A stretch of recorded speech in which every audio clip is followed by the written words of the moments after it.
Hi പ്രേക്ഷകരെ, എല്ലാവർക്കും നമസ്കാരം. വസുദൈവ കുടുംബകം എന്ന നമ്മുടെ യൂട്യൂബ് ചാനലിൻ്റെ പുതിയൊരു വീഡിയോയിലേക്ക് എല്ലാവർക്കും സ്വാഗതം. നമ്മളിന്ന് പോകുന്നത് തൃശ്ശൂർ ജില്ലയിലെ രണ്ട് ക്ഷേത്രങ്ങളിലാണ്. ഒന്ന് തൃശ്ശൂർ ജില്ലയിലെ കൊടുങ്ങല്ലൂർ ശ്രീ ഭദ്രകാളി ദേവി ക്ഷേത്രത്തിലും അതുപോലെ തന്നെ തൃപ്രയാർ ശ്രീ രാമസ്വാമി ക്ഷേത്രത്തിലുമാണ് പോകുന്നത്. നമ്മുടെ വീഡിയോസ് എല്ലാവർക്കും ഇഷ്ടമായാൽ ഷെയർ ചെയ്യുക, ലൈക്ക് ചെയ്യുക, അതുപോലെ തന്നെ നിങ്ങളുടെ മറ്റ് സുഹൃത്തുക്കളോടൊക്കെ പറഞ്ഞ് നമ്മുടെ ചാനൽ സബ്സ്ക്രൈബ് ചെയ്യിപ്പിക്കുക. അതുപോലെ നിങ്ങളുടെ വിലയേറിയ കമൻറ്റുകൾ രേഖപ്പെടുത്തുക. അപ്പം ഇത് കൊടുങ്ങല്ലൂർ ക്ഷേത്രത്തിൽ എത്തിച്ചേർന്നിരിക്കുകയാണ്. കൊടുങ്ങല്ലൂർ ശ്രീ ഭദ്രകാളി ദേവി ക്ഷേത്രത്തിൽ എത്തിച്ചേർന്നിരിക്കുകയാണ്.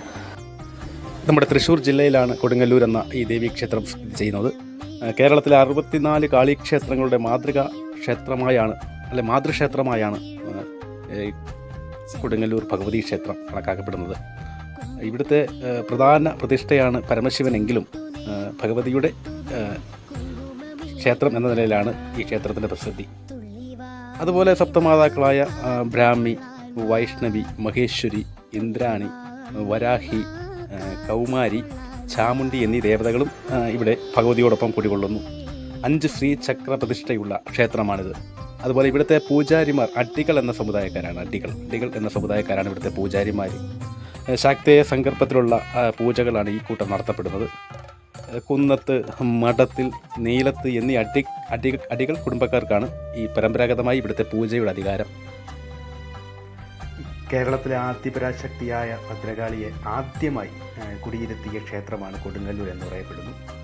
ഇതിനുവേണ്ടി വളരെ അധികം താന്ത്രിക വിദ്യകൾ പ്രയോഗിക്കപ്പെട്ടതായിട്ട് ഇങ്ങനെ പറയുന്നുണ്ട്. കേരളത്തിൽ ഇന്ന് കാണുന്ന പല ഭഗവതി ക്ഷേത്രങ്ങളും കുറുമ്പക്കാവുകളും കുടുംബക്ഷേത്രങ്ങളും ഇവിടെ നിന്ന് ഭഗവതിയെ വിളിച്ച് പ്രാർത്ഥിച്ചു കൊണ്ടുപോയി പ്രതിഷ്ഠിച്ചതാണെന്നാണ് വിശ്വാസം. അതുപോലെ പരശുരാമൻ പ്രതിഷ്ഠിച്ച 4 ദേവിമാരിൽ ലോക അംബിക എന്നാണ് കൊടുങ്ങല്ലൂർ അമ്മ അറിയപ്പെടുന്നത്. കേരളത്തെ മഹാമാരികളിൽ നിന്നും ആപത്തുകളിൽ നിന്നും ഒക്കെ രക്ഷിക്കാൻ ആണ് ഭഗവതിയെ പ്രതിഷ്ഠിച്ചത് എന്നാണ് സങ്കല്പം. അതുപോലെ ഭർത്താവിൻ്റെ മരണത്തിൽ മനംനൊന്ത് മധുര നഗരം ദഹിപ്പിച്ച കണ്ണകി മധുര മീനാക്ഷി ആവശ്യപ്പെട്ട പ്രകാരം കൊടുങ്ങല്ലൂർ അമ്പലത്തിലെത്തിയതായും വടക്കേ നടയിൽ വെച്ച് ജഗദമ്പയായ പരാശക്തിയിൽ ലയിച്ചു മോക്ഷം നേടിയതായും ഒക്കെ പറയപ്പെടുന്നുണ്ട്. ദുർഗാദേവിയുടെ രൗദ്രഭാവമായാണ് ഭദ്രകാളിയെ സങ്കല്പിച്ചിരിക്കുന്നത്. ദുർഗാദേവിയുടെ തിരുനെറ്റിയിൽ നിന്നും അവതരിച്ച് ചണ്ടമുണ്ടന്മാരെ വധിച്ച് ചാമുണ്ഡിയാണ് തവിടാട്ടുമുത്തി എന്നാണ് ഇവിടുത്തെ ഐതിഹ്യം.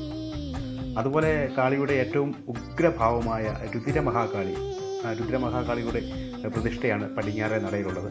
ഒരു രഹസ്യ അറയിലാണ് പ്രതിഷ്ഠയുള്ളത്. പക്ഷെ അവിടേക്ക് ഇത് സംഹാരമൂർത്തി ആയതുകൊണ്ട് തന്നെ അവിടേക്ക് ഭക്തർക്ക് ദർശനം അനുവദിച്ചിട്ടില്ല.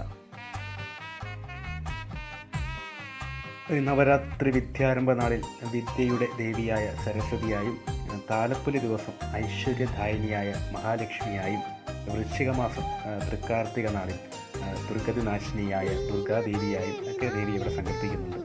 ഇവിടെ ദർശനം നടത്തിയാൽ രോഗങ്ങളും കടുത്ത ദുരിതങ്ങളും ദാമ്പത്യ കലഹങ്ങളും ഇല്ലാതാകും എന്നാണ് വിശ്വാസമല്ല, ഇവിടെ എത്തുന്ന പല ഭക്തരുടെയും അനുഭവമാണത്. അതുപോലെ തന്നെ ഇവിടുത്തെ പ്രധാന ആഘോഷങ്ങളാണ് കൊടുങ്ങല്ലൂർ ഭരണിയും താലപ്പൊലി മഹോത്സവവും.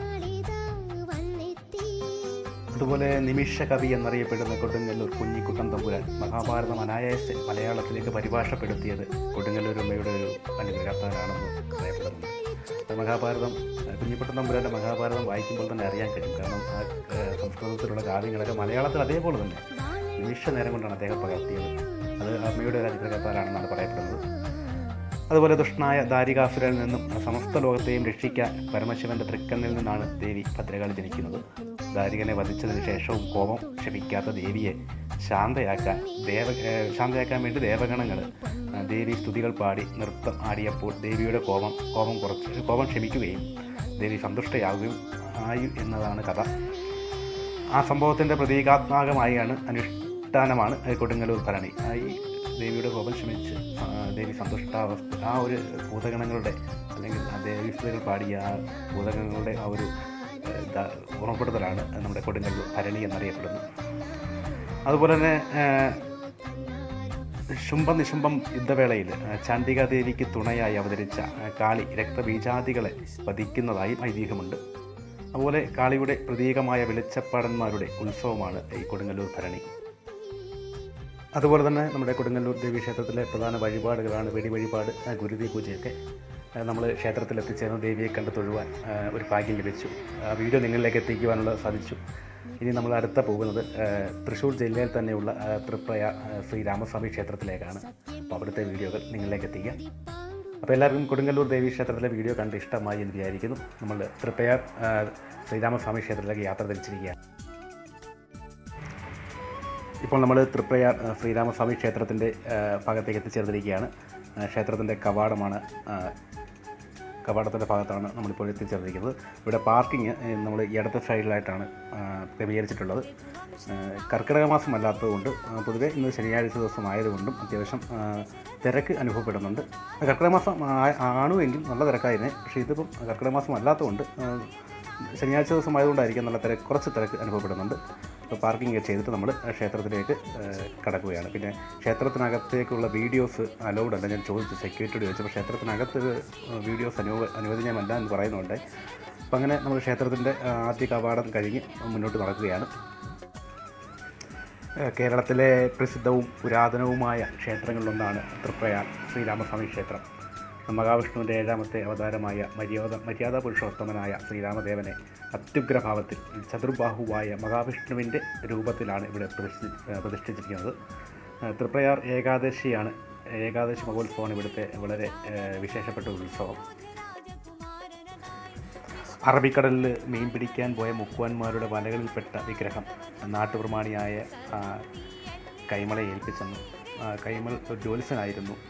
ജ്യോത്സ്യൻ പ്രശ്നം വെച്ച് നോക്കിയപ്പോൾ ദ്വാപരയുഗത്തിൽ ശ്രീകൃഷ്ണ ഭഗവാന്റെ പൂജ ഏറ്റുവാങ്ങിയ ദശരഥപുത്രൻ്റെ വിഗ്രഹമാണത് എന്ന് തെളിഞ്ഞതും അങ്ങനെ ഈ തൃപ്രയാർ പുഴയുടെ തീരത്ത് അങ്ങനെ ഈ വിഗ്രഹം പ്രതിഷ്ഠിച്ചു എന്നാണ് ക്ഷേത്രത്തിൻ്റെ ഐതിഹ്യം. അപ്പോൾ നമ്മൾ ക്ഷേത്ര കവാടത്തിലേക്ക് ഇപ്പോൾ കർക്കിടക മാസത്തിന് 4 അമ്പല ദർശനം വളരെ പ്രസിദ്ധമാണ്. ഉച്ചയ്ക്ക് മുമ്പായിട്ട് 4 അമ്പലങ്ങൾ ദർശിച്ച് തിരിച്ചു പോകുന്ന ഭക്തരുടെ വലിയ വിശ്വാസമുള്ള വലിയ പ്രസിദ്ധമായൊരു ക്ഷേത്രങ്ങളിലൊന്നാണ് തൃപ്രയാർ ശ്രീരാമസ്വാമി ക്ഷേത്രം. നമുക്ക് അകത്തേക്ക് വീഡിയോ അലൗഡല്ല. ഞാൻ ഇത് മുമ്പേ സെക്യൂരിറ്റിയോട് ചോദിച്ചിരുന്നു. അപ്പം പുറത്ത് നിന്നും ആ കാണുന്ന ഗോപുരം അത് അകത്തേക്ക് കടക്കുന്നത് ഭഗവാനെ തൊഴാൻ സാധിക്കും. പക്ഷേ നമുക്ക് വീഡിയോ അലൗഡ് ഇല്ലാത്തതുകൊണ്ട് ഞാൻ ഇവിടം വരെയുള്ള വീഡിയോസ് എടുത്തിട്ടുള്ളൂ. അപ്പം എല്ലാവർക്കും നമ്മുടെ വീഡിയോസ് കൊടുങ്ങല്ലൂർ ദേവീ ക്ഷേത്രത്തിലെയും തൃപ്രയാർ ശ്രീരാമസ്വാമി ക്ഷേത്രത്തിലെയും വീഡിയോസ് നിങ്ങൾക്ക് ഇഷ്ടപ്പെട്ടുവെങ്കിൽ അത് ലൈക്ക് ചെയ്യുക. നമ്മുടെ ചാനൽ നിങ്ങളുടെ സുഹൃത്തുക്കളെ കൊണ്ടൊക്കെ സബ്സ്ക്രൈബ് ചെയ്യിപ്പിക്കുക. അതുപോലെ നമ്മുടെ ഇനിയും വരുന്ന വീഡിയോകളൊക്കെ ലൈക്ക് ചെയ്ത് കമൻറ്റ് ചെയ്ത് വളരെ വിലയേറിയ കമൻറ്റുകൾ നിങ്ങൾ രേഖപ്പെടുത്തുക. അപ്പം എല്ലാവർക്കും വസുദേവ കുടുംബകം എന്ന നമ്മുടെ യൂട്യൂബ് ചാനലിലെ അടുത്തൊരു വീഡിയോയുമായി കാണാം. അപ്പോൾ എല്ലാവർക്കും നല്ലൊരു ഭഗവാൻ അനുഗ്രഹങ്ങൾ ഉണ്ടാകട്ടെ എന്ന് പ്രാർത്ഥിച്ചുകൊണ്ട് ഇന്നത്തെ ഈ വീഡിയോസോടെ നിർത്തുന്നു. നമസ്കാരം.